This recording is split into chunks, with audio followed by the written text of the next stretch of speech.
Bet. Welcome to the 9 to 5 CEO podcast. I'm one half Tremaine, aka the 9 to 5 landlord. And I'm Zena, aka Zena Dixon Inc.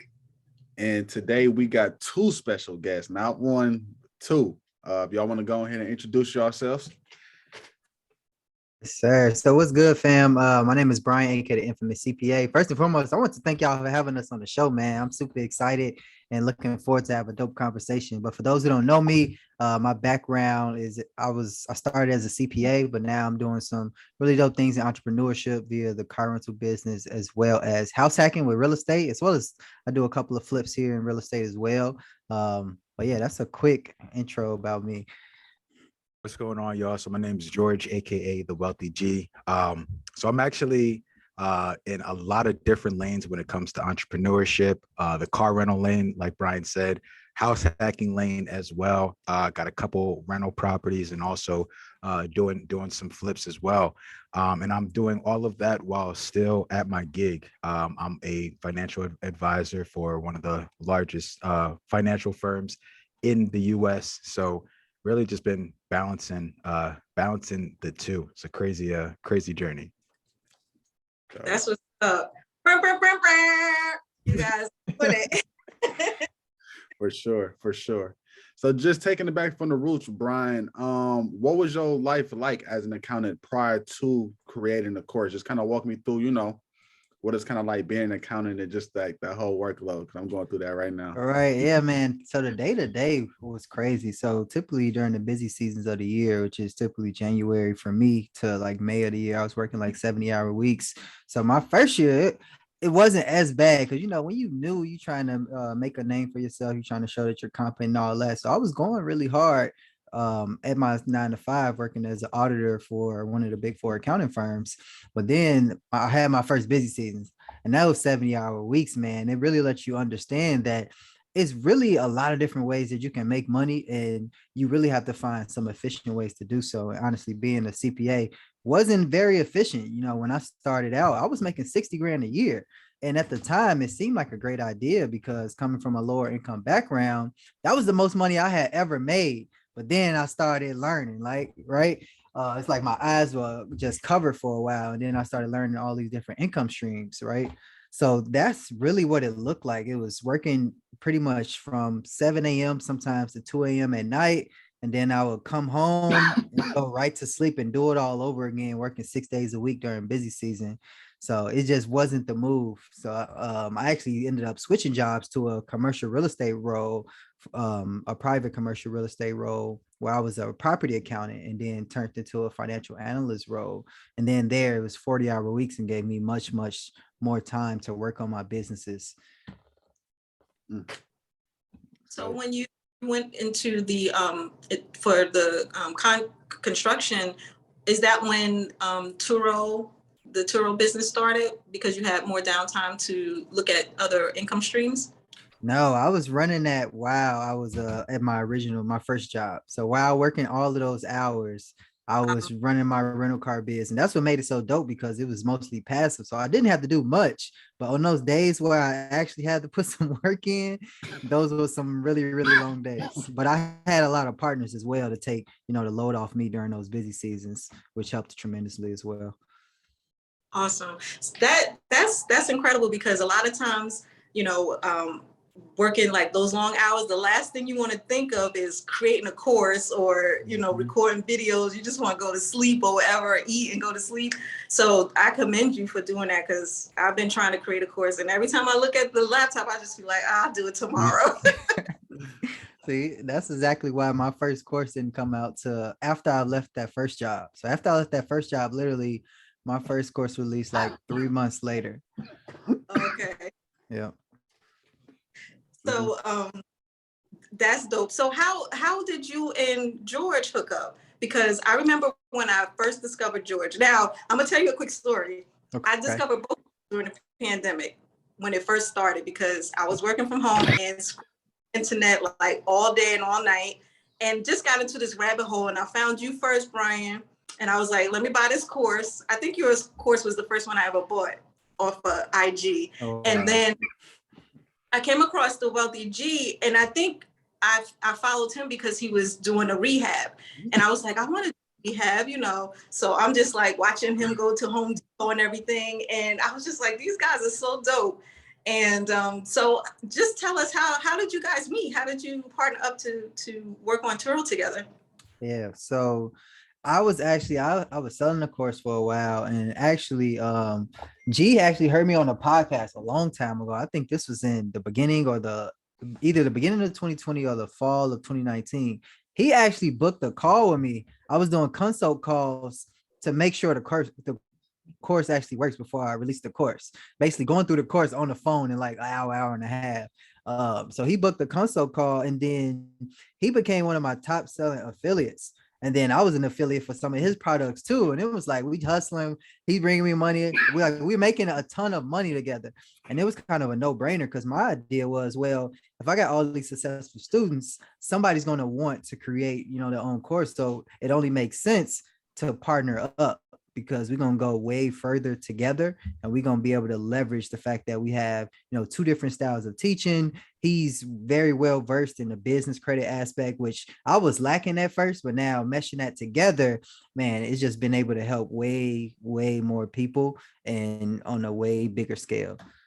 That's dope. That's really dope. I remember, and I bought a course from the Wealthy G2 on credit. I stayed buying the course because It's the way to go. Yeah. Investing in yourself is literally how I met Brian, right? Like literally exactly like he said, right? I heard a podcast, mind you, at this time, I'm just getting into real estate, right? I'm trying to figure out my way in the actual real estate game, and I'm at my 9 to 5. But one of the things that I did when I was at my 9 to 5 that I think everybody, should follow that same path is when I'm commuting, when I'm on lunch, I was always listening to podcasts, right?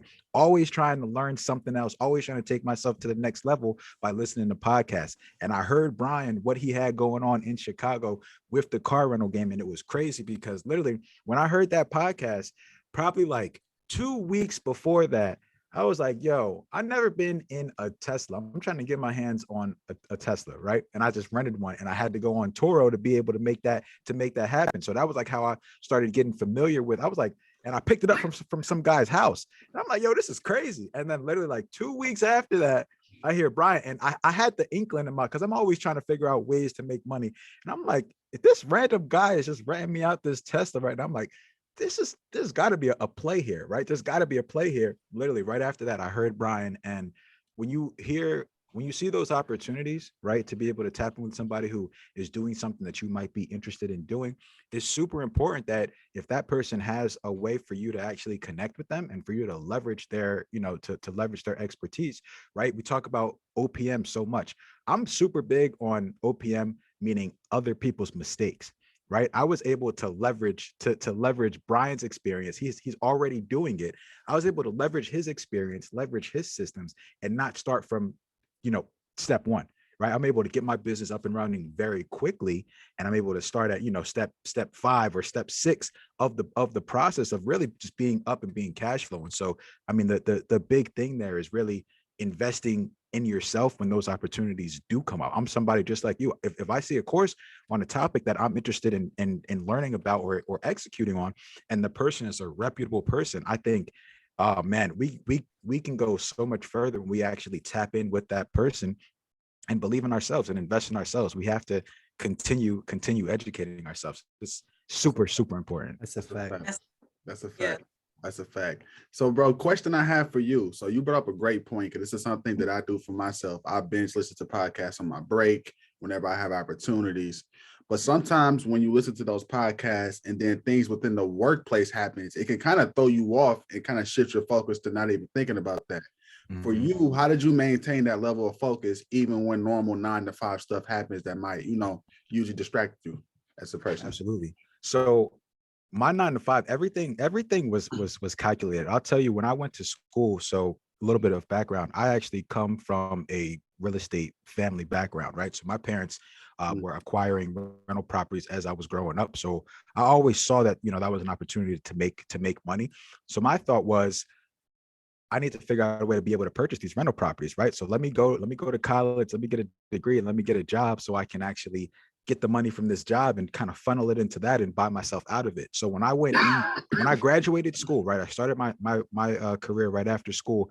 When I graduated school, I started with a 6-year plan, right? I told myself, I'm going to do this corporate thing for 6 years. This is what I'm going to do year 1. This is what I'm going to do year 2. This is what I'm going to do year 3 to be able to buy my freedom back, right? So I went into corporate with that structure already. So when it comes to something coming up at work or something trying to, take my eye off of the goal, off of what I know my ultimate goal was, I always bring myself back to that 6-year plan, right? And I think that's kind of connecting it to knowing what your why is, right? My why for being at the 9 to 5 was to ultimately use that income that I'm creating to be able to start my own business, to be able to create passive income, to be able to create freedom for myself, right? So every time something comes up at the 9 to 5, I don't feel like doing this. This is some BS, whatever it may be, right? I'm always coming back to the reason why I'm here. This is funding my freedom, right? And I always just brought myself back to that specific thought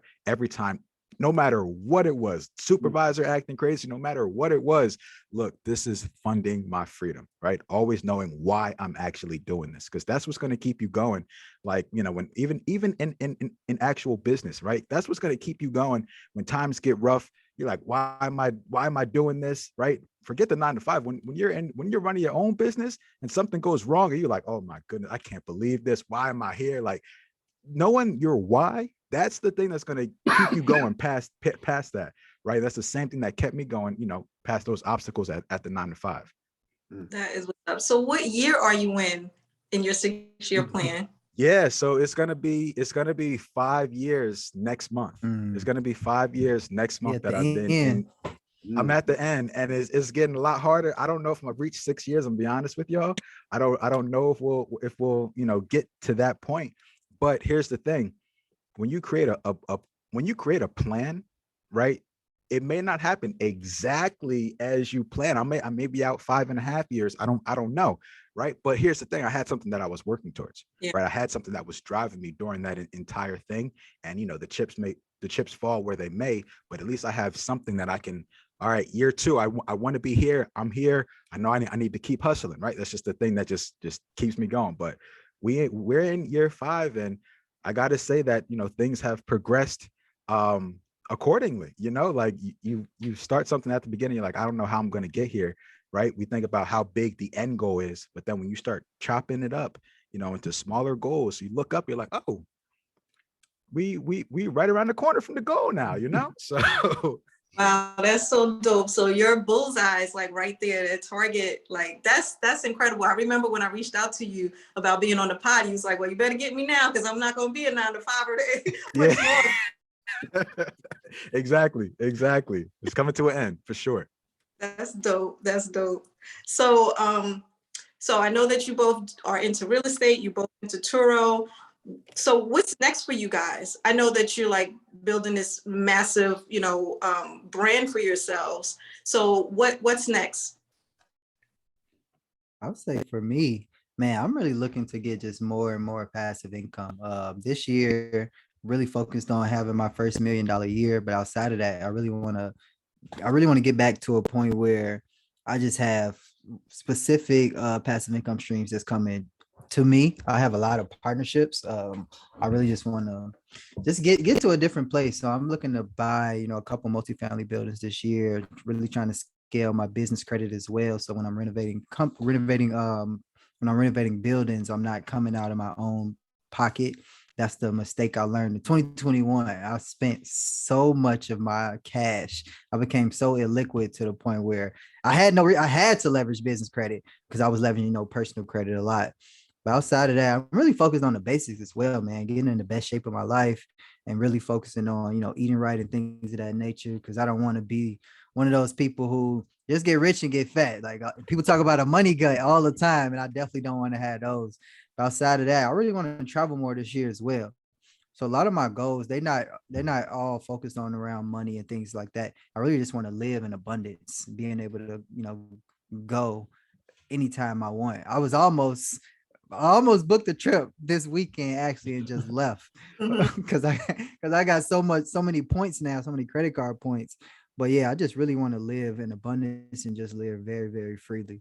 That's dope. What about you, George? Yeah, for me, right now, the theme of where I'm at in life is scale, right? So, these past, I would say about 2 to 3 years of being serious in both having a presence online, but also in growing my business. Getting to a point now where the foundation is set, the foundation is very, very sturdy. It's really scale, right? One of the things with my real estate business. One of the codes that needed to be cracked was business credit, right? Because we know when it comes to real estate and you're leveraging other people's money or you're leveraging your own money, it gets very hard to keep doing repeated deals if you're using your own money, right? So I've been able to now crack the code when it comes to business credit to be able to have $150,000 like that. So now focus on scaling my real estate operation as well, and really just a big goal that I have is being able to provide more resources to our community, people who may not have had exposure to certain financial principles and things like that. Being able to really create content and create resources that are actually going to be able to get to our communities and actually connect with our communities for something that sticks, right? Like something a lot of people asked both me and Brian about was we both did something called house hacking, right? So that's just a concept that to so many people is literally foreign, right? But if we talk about it in a way that you can connect with the culture and things like that, I think we have the opportunity. Now we're in like this golden era of information being shared, minds being shifted.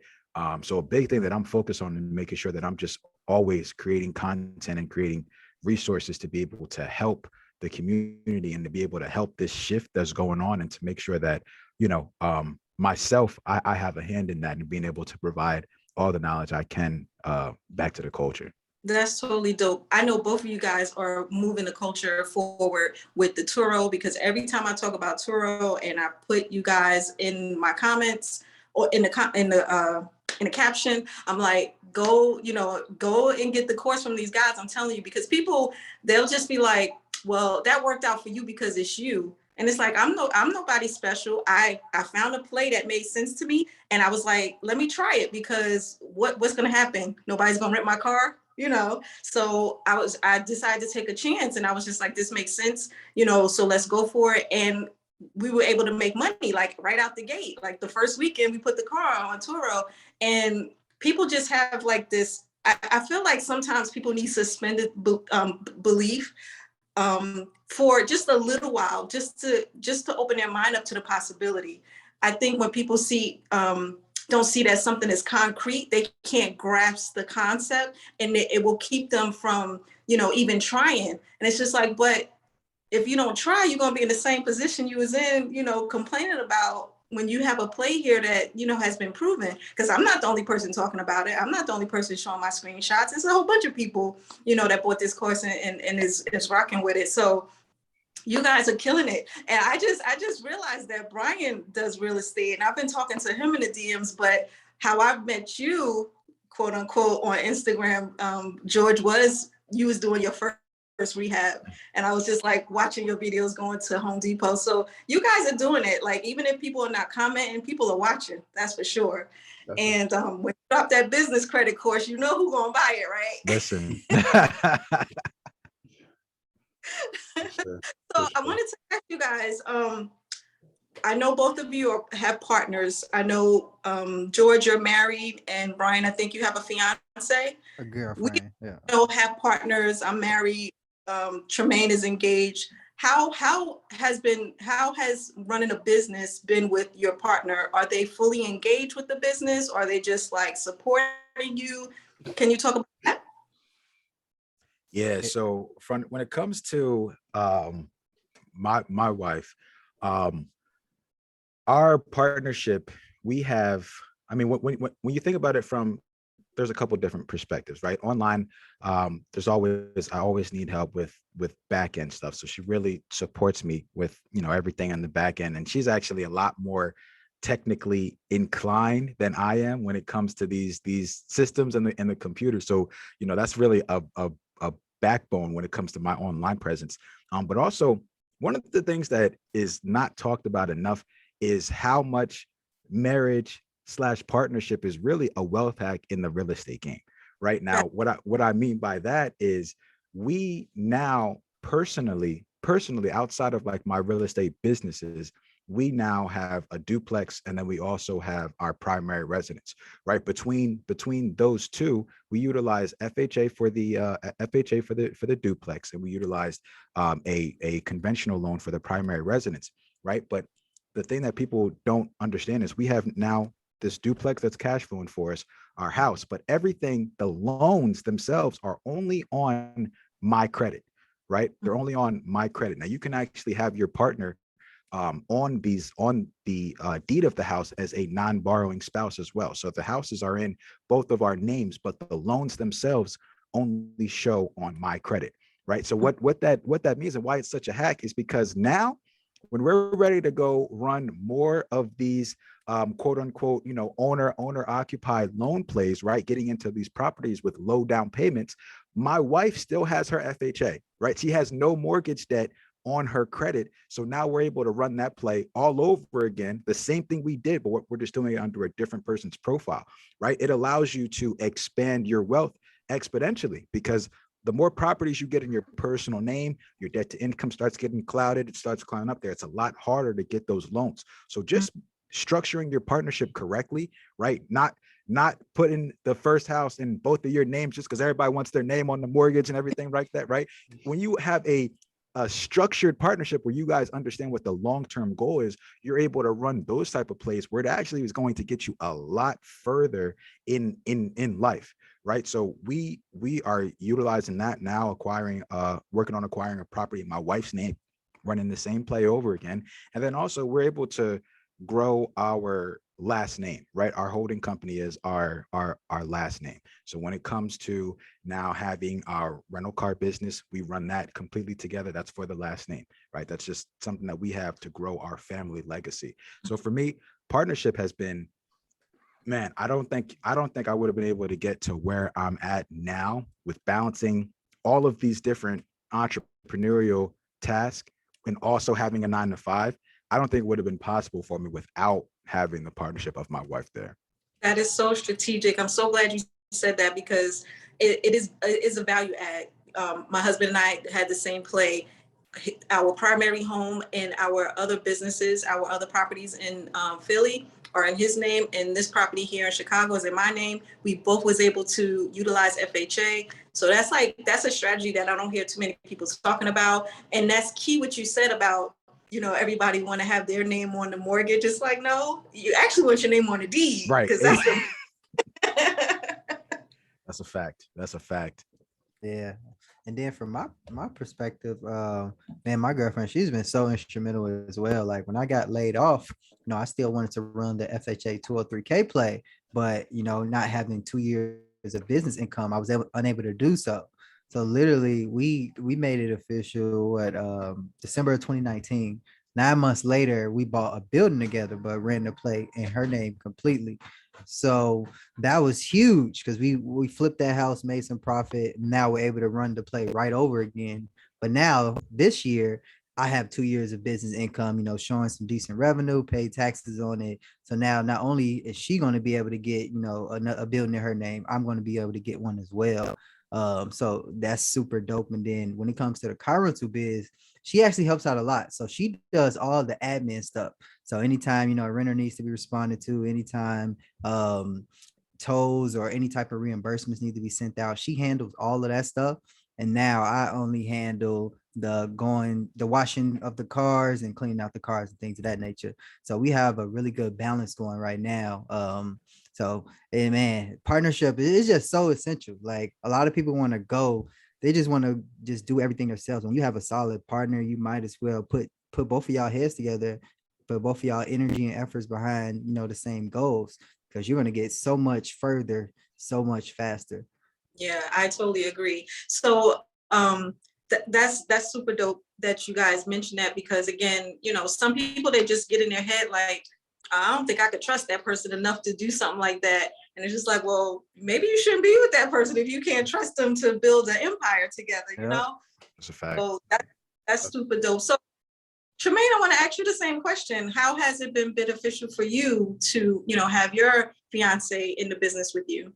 Oh man, I can't even put it into words, man. She helped paint the first house I had. I ain't know how to paint. I was ass. I was hot garbage. Just that getting my first property, it allowed me to, because a lot of times when when you're together and you're trying to do something for the first time, a lot of times it takes somebody doing it first for the other one to kind of see it. And when I got my first triplex, she was like, okay, dang, you just got your first building. Like now I'm on my own. So then you kind of coached her and kind of show her what to do and to watch out for and help her get her first building. And now it's like we position of buying a property, a single family together, but it's like we got properties that will pay for the single family. And that was always my whole thing working in corporate. Like I never wanted to be one of those people that had my whole paycheck swallowed up by liability. So I'm like, if we could just build to where our properties could pay for it, then we halfway to retirement. So now it's just about, earn a little bit more, just having that cushion. And it's like, I just think understanding is priceless. And I think when you in these fields that we trying to operate in, having somebody that understands like what comes around it, it's like, it's priceless, bro. You can't put a price on that, because I couldn't imagine having to explain to somebody that ain't there, trying to get them there. I would just get rid of them. I would be done. I wouldn't even have the patience to keep doing that kind of shit. You know what I mean? So it's like, It's a fact. having somebody that's already there, bro, it's like that's half the race. I couldn't imagine talking to somebody like, listen, I'm buying a property because a property does. I'll just be like, fam, this ain't gonna work, fam.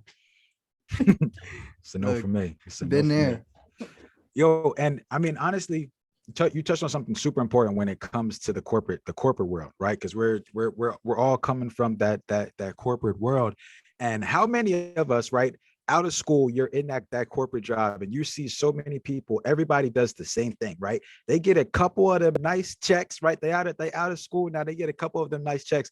Next thing you know, they just close on a nice condo, or they just close on a nice single family house. They start upgrading their living expenses. And we don't realize that is literally the trap, right? That is the trap that is going to keep you exactly at that 9 to 5 forever, instead of actually getting your freedom a lot quicker, right? That income creep that happens, and you don't do the strategic thing, right? You go and you buy that four bedroom, 2-bath home, or that luxury condo, instead of holding it down, thugging it out, buying a 2 to 4 unit property first, right? Leveraging that first. All you got to do is live in it in a year.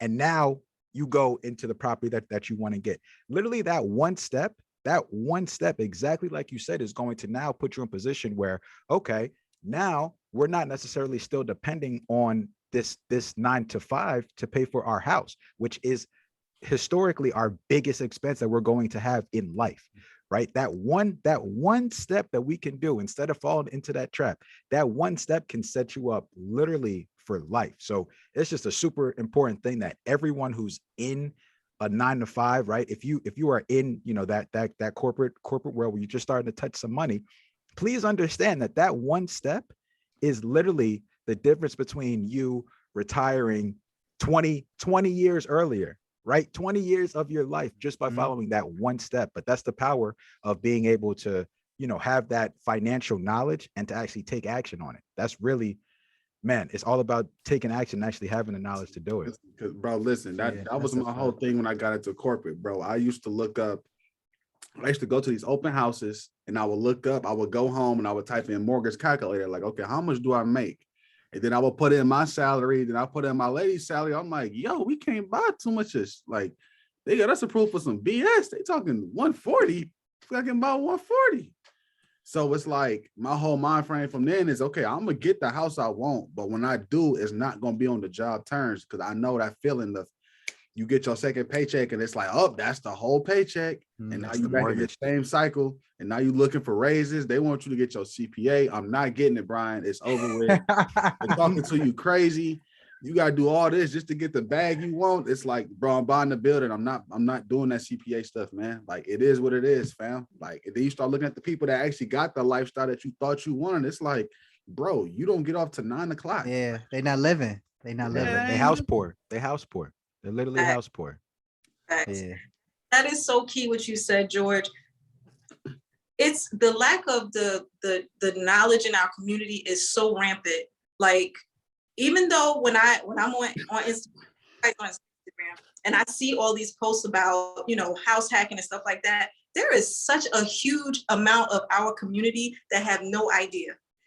And anytime you bring up anything different than the status quo of working and buying a single family and, being chained to that situation for life, it's so foreign to them that they just like, no, you lying, that's not gonna work for me. And it's like, it's so frustrating because you want to help free people mentally and financially, but they just like, they're just fighting the information. Man, I want to help you, but I need you to help yourself. I need you to read what I'm sending you. I need you to pay attention to what I'm telling you. But that's why it's so important for us to have these type of conversations and people that look like us having these conversations, because it'll resonate with somebody. And if we could just reach like a handful of people each time we talk, we're pushing the culture forward. And that's all I can ask for. I just want us to have some freedom. I want us to enjoy life instead of just existing, So that's like so key. That lifestyle creep, every time you get a raise, you balling out. Like, nobody wants to, live in that delayed gratification mode for a while, And, I'm gonna keep it a buck. I did not know that I could buy a building until last year. Like, I didn't know. Me and my husband, we bought a single family, and, we thought we lived in a dream, this big, beautiful house, and we both make six figures and we drive in Benzes. That was such a trap, basically. And once we got the information and I shared it with my husband, he was like, we did it all wrong. Yeah. But once you know better, you do better. And that's what I tell everybody. Once you know better, you do better. Or at least I hope you do better. Right. So Hey, I have a question for both of y'all, because this is a question we had with a guest earlier. How do y'all feel about a lot of people stealing content and trying to share it within the same space in which they don't do? I think a lot of times on social media, like you said, like I know y'all actually do it, but if I didn't know y'all and I seen what y'all said and what somebody else said, I might go with what somebody else said, even though the whole time that ain't even what's really going on. So for y'all, how do y'all kind of, stay clear of that and don't kind of let it, throw y'all off a little bit, even though y'all know what's really going on? Man, for me, I'll be honest. Like when it first started to happen to me, I used to be pissed off. Like I used to be pissed off because I wasn't there emotional intelligence wise, right? But now I'm in a space where I just really try to block out the noise. I really try to focus on what I'm doing and the audience that I'm trying to attract, as well as the people that I'm trying to impact. So when I focus on that, everything else doesn't even matter to me. So honestly, when it comes to social media nowadays, I'm not even watching, a ton of people's content. I'm only watching specific content that, I need, or yeah, basically I'm really only watching specific content that I need. So I don't even pay attention to it anymore. I just focus on serving and helping other people. But in the beginning, I ain't gonna lie, that shit, it used to piss me off because people used to steal my shit like all the time. So it used to get underneath my skin. But then when I got my stuff copyrighted and everything like that, then I felt much better about it. It's like now I'll just have my lawyer send a cease and desist if I really want to take that route. Yeah. But now I just focus on service now. Yeah. To key on that, let me tell y'all a quick story, right? So once upon a time, high school days, I was in the streets, right? So I was in the streets, and I remember I had this phase of my life where I started selling weed, right? I started selling weed, and it was called something, right? It had this crazy name. Back in those days, they didn't have names. So to have a name, it was a big deal, right?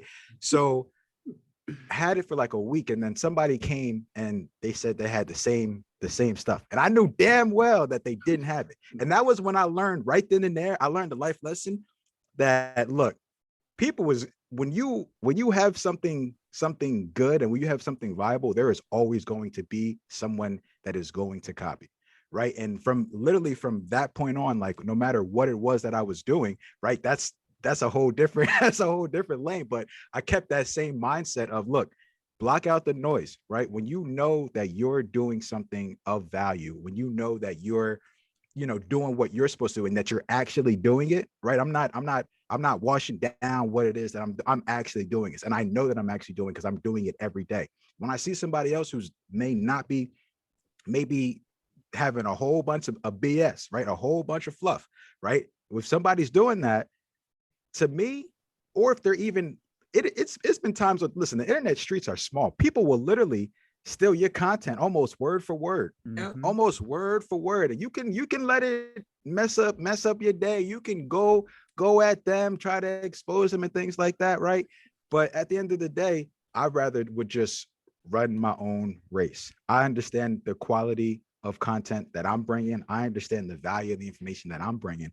And I understand that, look, as long as I know that there's somebody else out there who may not be telling the truth, for me, all that means that I need to continue going hard in what it is that I'm doing so that I can make sure that the truth that I'm bringing to the culture and, to the people is actually being seen on an everyday basis. So for me, it's just more motivation to run my own race even stronger. Yeah. That's Outwork the scammers. Gotta outwork the scammers. How to work. Look, I come from a place of, like, the first thing I was taught was loyalty, right? The first thing I was taught was loyalty. I've actually seen it happen to Brian before we were even partners, right? I've seen it happen where people will literally take his course and be like a couple weeks later, all right, I'm about to make a course with everything that he just did, right? When I was creating content on my experience in the car rental business, I'm like, look, I don't know what type of morals these folks have, but I come from a place where, look, I took this course. There's a such thing as an affiliate link where we can go, right? We can each get a percentage. I can still do what I'm doing and I can still add value to my community. They can get the same resource that I have. Right. I think that's a lot more of a smarter play. And I mean, you see where it gets you at, right? When you think about my situation, like, look, could I have started my own course at that particular time? Absolutely. But I'm like, look, Brian, one, he gave me the game, right? He gave me the game. And two, that's my man's. If I got a question, if I'm asking somebody questions, I'm not going to create a course competing with them. But here's the thing. We are in a very big world and not everybody has that same moral scope. So you just gotta be aware, and as much from the digital product aspect of it, try to protect yourself as much as you can when it comes to, copyrights and things like that. But in the ultimate grand scheme of things, we just got to remember to run our own race. Yeah. And I think a big thing what G said is the kind of really the loyalty aspect is like, it just gets you so much further. Like, we probably easily gonna make a meal or more, probably 2 meals this year together. And it's just like a lot of other people honestly missed out on that opportunity. Like, would you rather make 100K on a side hustle by yourself, or would you rather make 2 mil in a partnership? Right. It's just like, come on, you're gonna go way further together. And it just comes back to basic. It's really common sense, but then again, common sense ain't so common, right? Yes.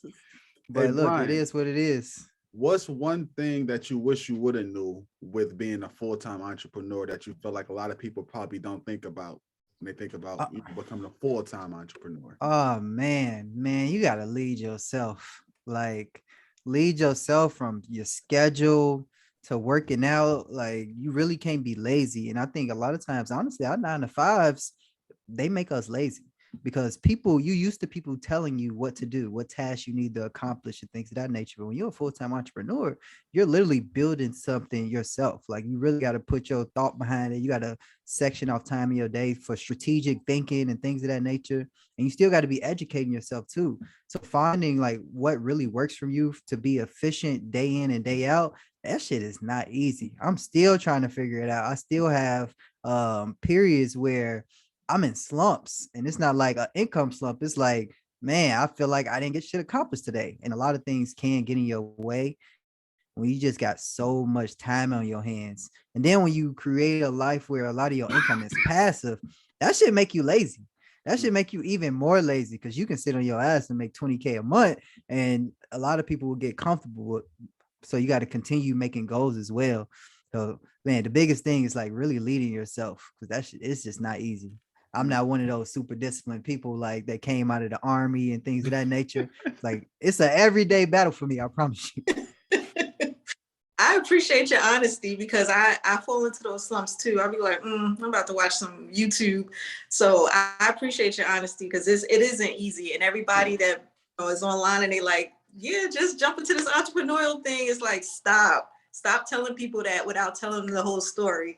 Because, you letting people, quit their jobs and then they like stuck, and they have to wind up going back because they had no idea what it was going to take to actually build a business. So I appreciate that a lot. Do you have that same issue, George?